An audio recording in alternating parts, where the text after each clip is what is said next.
Bonsoir à tous et bienvenue. À la une ce soir, ce nouveau souffle économique dans le nord-ouest ivoirien. Dès aujourd'hui, Odiéné abrite officiellement une agence auxiliaire de la BCEAO, un bâtiment ultra-moderne de 4700 m² sur un domaine de 2,7 hectares, inauguré, vous le voyez, par le vice-président de la République aux côtés des autorités financières, locales et administratives. Le point de notre envoyé spécial en début de journal. Le sprint final est lancé pour les futurs techniciens. 16 731 candidats au CAP et au BT ont débuté ce lundi les épreuves d'éducation physique et sportive organisées par la direction des examens et concours du ministère de l'enseignement technique, de la formation professionnelle et de l'apprentissage. Ces examens marquent la dernière ligne droite avant l'obtention de leur diplôme. Et puis, à l'étranger, on s'intéresse ce soir au Togo. Une nouvelle ère institutionnelle divise. Jean-Lucien Kwasi Savi de Tové a été élu président de la République par le Parlement, pendant que Fornia Singbe devient président du Conseil des ministres. Une transition qui inquiète l'opposition, dénonçant une dérive monarchique à l'OE. Je vous l'annonçais, ce nouveau souffle économique dans le nord-ouest ivoirien. Depuis ce lundi 5 mai, Odiéné abrite officiellement une agence auxiliaire de la BCEAO, la Banque centrale des États de l'Afrique de l'Ouest, un bâtiment ultra-moderne de 4700 m² sur un domaine de 2,7 hectares, inauguré en grande pompe par le vice-président de la République aux côtés des autorités financières, locales et administratives. On retrouve nos envoyés spéciaux à Odiéné, Nadia Eja et Fulgence Kissiedo. Coupure du ruban suivie du dévoilement de la plaque de l'agence auxiliaire de la BCEAO d'Odiéné par le vice-président Méliat Tiemoko Koné, venu en personne dans le Kabadougou pour l'inauguration de cet édifice financier. Construit en R+2, le bâtiment comprend 3 sections principales, à savoir le hall public, la section caisse et le service du tri. Un atout majeur dans le développement local et l'inclusion financière. Nous tenons à saluer avec force les facilités que cette agence apportera à toutes les institutions financières de la région, tant dans l'optimisation de la gestion de leurs encaisses que dans la rapidité de réponse aux besoins de liquidité des opérateurs économiques. Cette agence auxiliaire de la BCEAO est à la 7e du genre en Côte d'Ivoire. Le choix d'Odiéné pour son implantation se justifie, à en croire le gouverneur de la BCEAO, par le fort potentiel économique dont dispose cette ville. Le Kabadougou offre de réelles perspectives de croissance économique, porté principalement par l'agriculture, l'agro-industrie et le commerce. Ainsi, la présence de la Banque centrale à Odiéné devrait à cet égard contribuer de manière significative au développement du réseau bancaire et par ricochet à faciliter les transactions financières et commerciales. Par ailleurs, elle contribuera à réduire les risques sécuritaires inhérents aux activités de convoyage de fonds dans la région.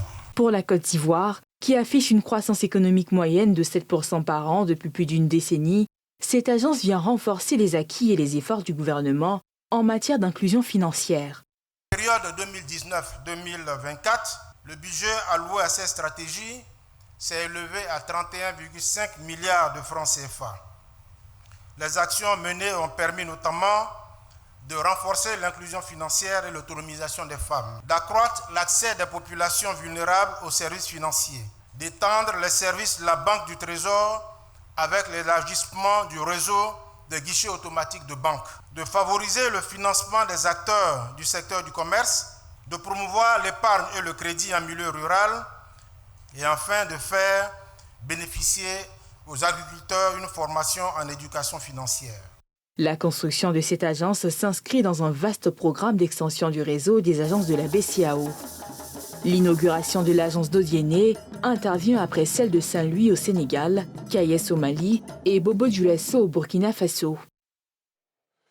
Il faut sécuriser les stocks, maîtriser les prix. À l'approche de la Tabaski, le chef du gouvernement ivoirien, Robert Begré-Mambé, a réuni ce mardi les ministères concernés et les acteurs de la filière bétail-viande en vue de garantir l'approvisionnement du marché en bêtes, 550 000 têtes de bétail à des coûts soutenables pour les ménages, comme nous le montre Pierre Dipomela. Permettre aux populations de s'approvisionner aisément en bétail à un prix abordable pour la Tabaski, c'est l'objet de la rencontre qu'a eu le Premier ministre Robert Begré-Mambé ce lundi à son cabinet au Plateau avec les ministères sectoriels et les acteurs de la filière bétail-viande. J'aimerais ici dire aux Ivoiriens que nous n'avons pas de problème de disponibilité pour les ovins pour la période de Tabaski, dans la mesure où, en termes de disponibilité, le marché est suffisamment fourni. Il se trouve que quelque peu, nous avons quelques soucis dans la répartition spatiale de cette disponibilité, puisque l'essentiel des têtes de moutons se trouve dans la région sud, du fait d'un changement de circuit d'approvisionnement.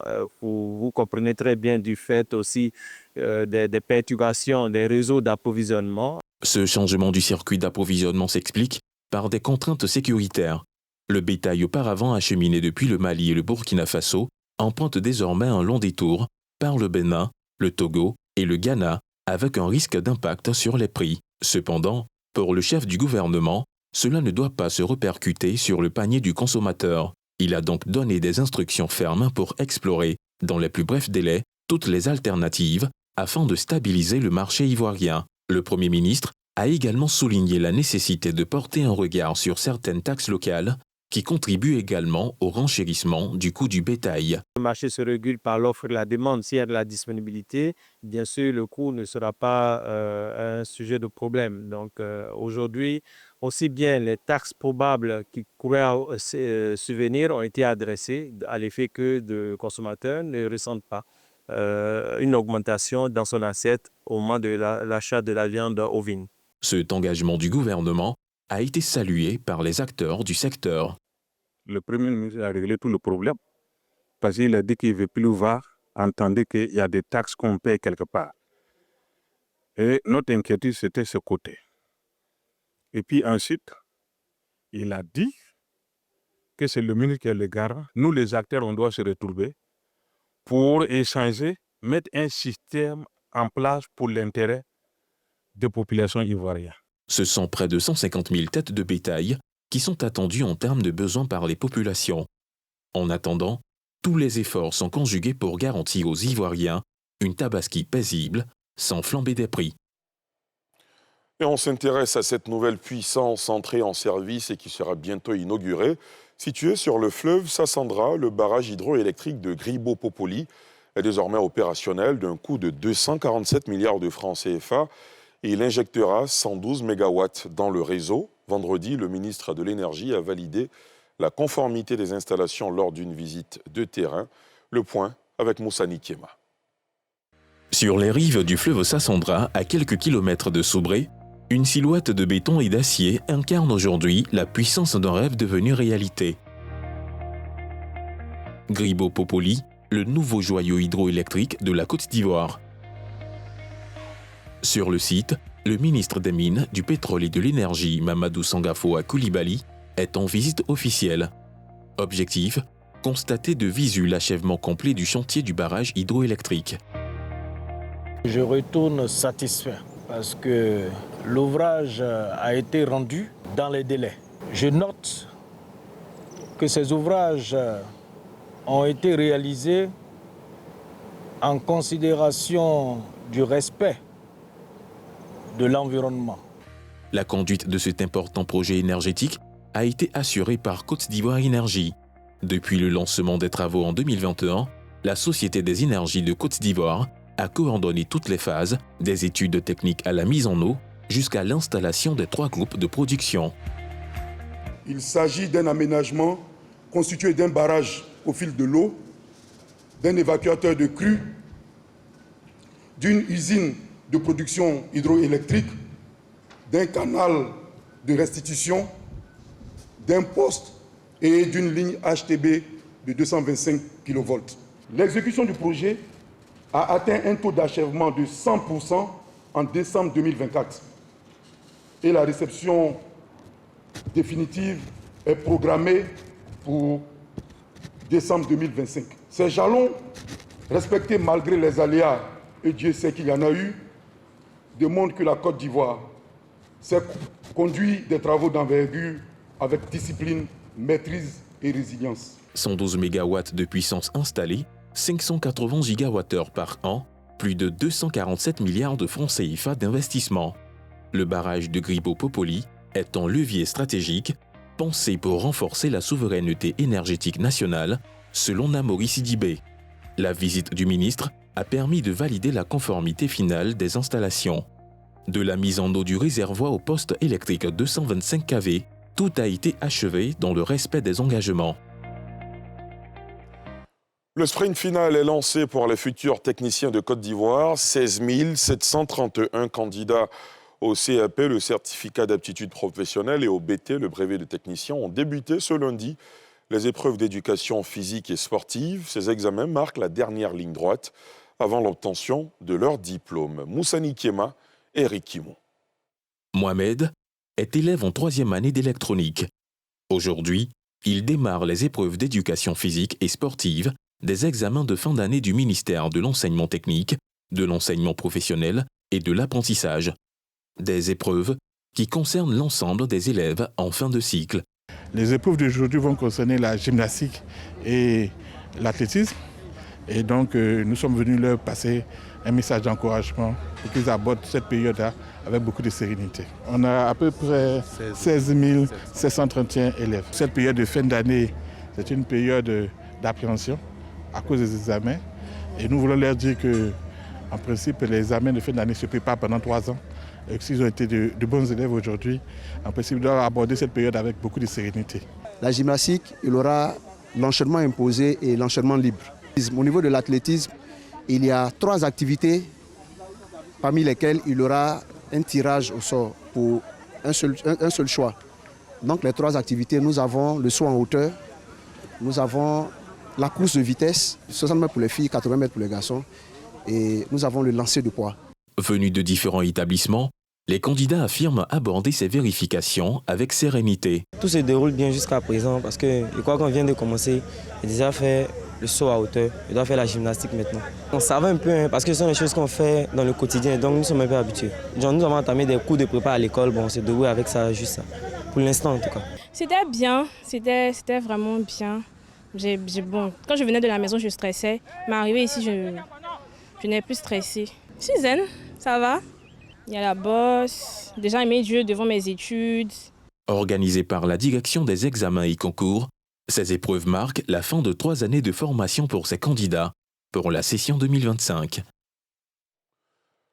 Professionnaliser les achats publics, c'est l'ambition de l'INPHB, l'Institut national polytechnique Félix Houphouët-Boigny.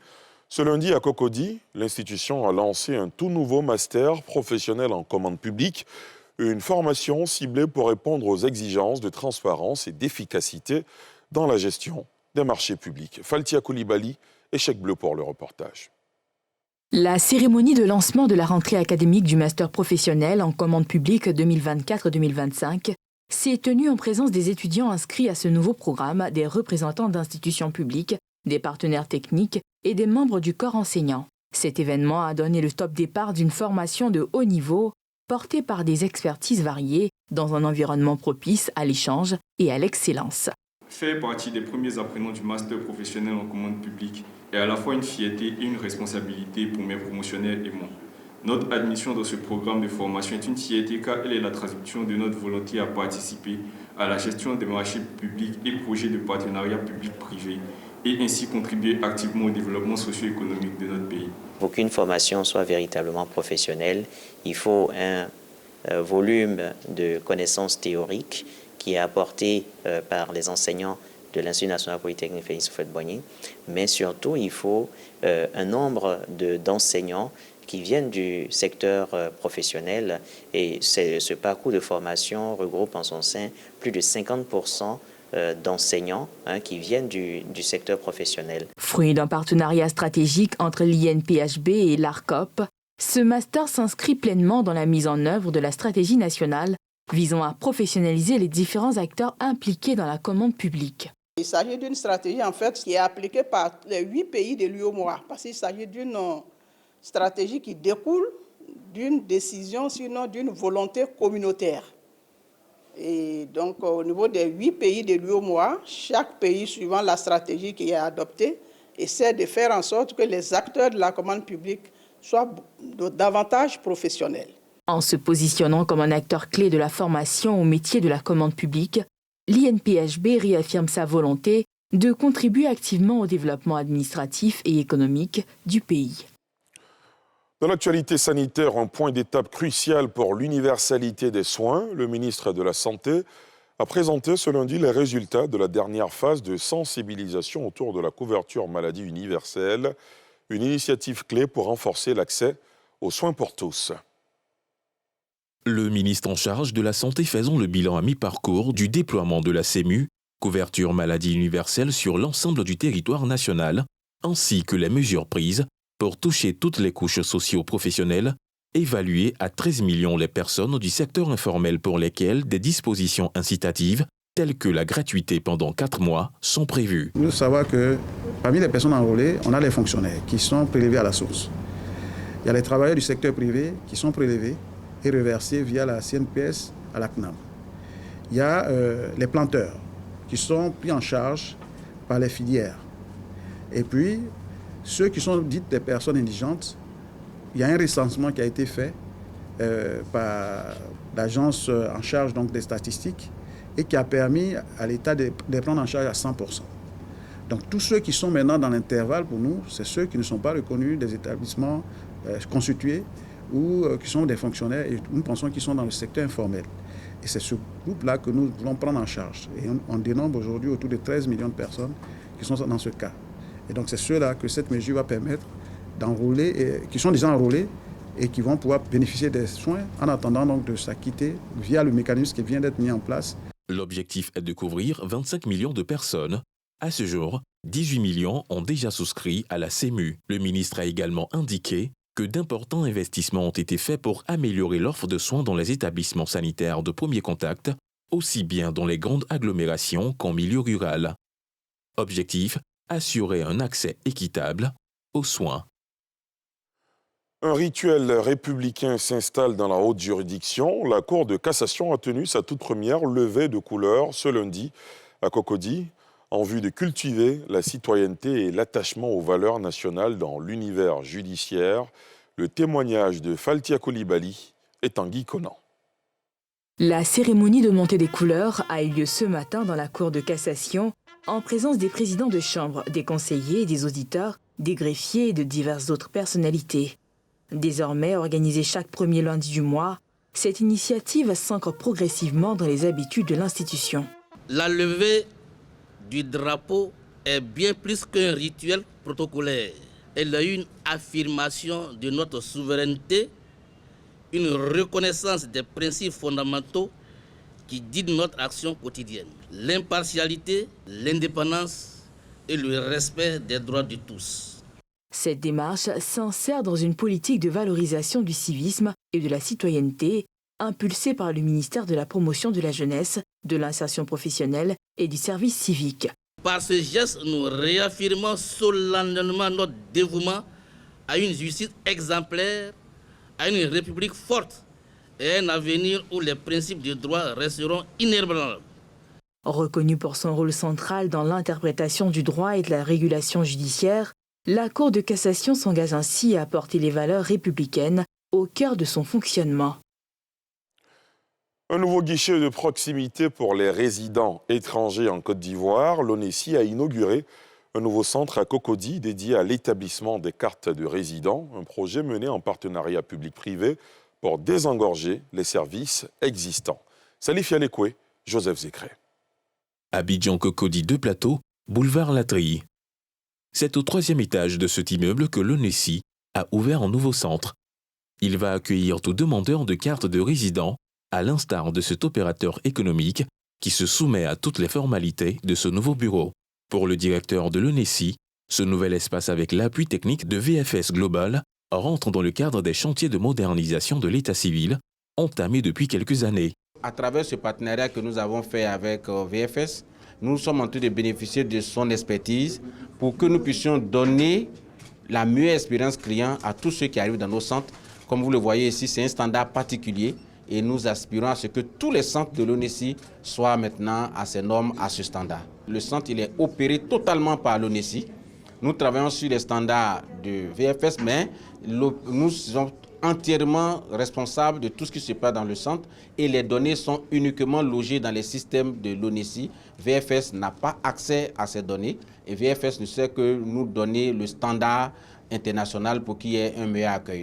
L'Office national de l'état civil et de l'identification a été créé en 2019 avec pour objectif, entre autres, la mise en œuvre de la politique de l'état civil en liaison avec les officiers, les agents d'état civil et les autorités judiciaires, ainsi que l'identification des personnes résidant en Côte d'Ivoire.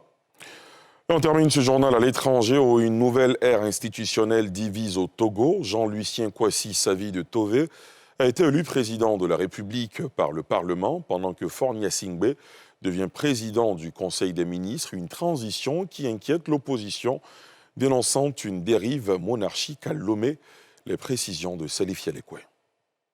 Plusieurs centaines d'opposants se sont rassemblés dimanche à Lomé pour dénoncer une dérive monarchique au Togo, au lendemain de la prestation de serment du dirigeant Faure Gnassingbé dans de nouvelles fonctions sans limitation de mandat. Il s'agit de mobiliser le peuple togolais contre l'imposture et la forfaiture de l'installation de la Ve République. De se mobiliser, de ne jamais baisser les bras et de répondre à nos appels. La majorité des Togolais aujourd'hui n'acceptent pas ce qu'on ne peut pas présenter à l'extérieur. Nous sommes devenus aujourd'hui la risée du monde entier. Dans l'histoire du monde, un peuple n'est jamais couché définitivement. Il arrivera un moment où le peuple togolais se lèvera et dira non à Faure Gnassingbé. Faure est solitaire. Quand il a prêté serment hier, quels sont les présidents qui sont venus le soutenir? Il n'y en a aucun.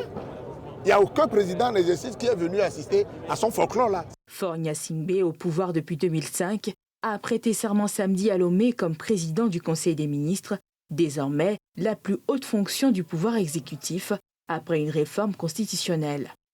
Jean-Lucien Kouassi Savi de Tové a été élu président, un poste honorifique. Et c'est ici que s'arrête ce journal préparé par l'ensemble de la rédaction. Merci de nous avoir suivis. Dans quelques instants, à 20h15, suivez Focus Faits divers, suivi à 20h30 par NCI Sport. Merci d'être toujours aussi nombreux à rester fidèles à NCI. Excellente soirée en suivant nos programmes.